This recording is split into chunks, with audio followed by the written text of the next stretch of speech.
Here's a check of today's top headlines, the news you need to know before you head out the door. Amid growing concerns about new coronavirus strains, the federal government is ramping up its COVID-19 vaccination efforts. Next week, it will begin distributing doses to pharmacies across the country.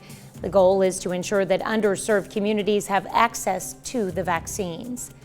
Local nonprofits team up to discuss systemic racism in healthcare. Missouri Healthcare for All and Joplin for Justice held a Zoom webinar to discuss the impact systemic racism in healthcare can have on people of color. They discussed how it can cause barriers to healthcare, disparities in care because of implicit bias, and so much more.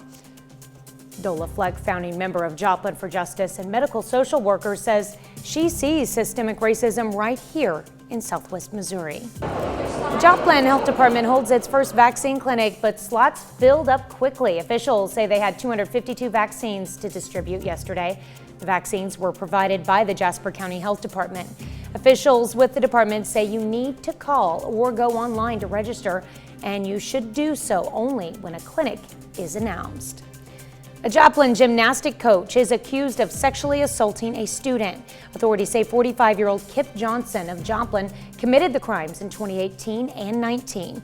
Johnson is charged with 2 counts of second-degree statutory sodomy and 1 count of furnishing pornography to a minor in Jasper County. He's also charged with 2 counts of second-degree statutory sodomy in Newton County.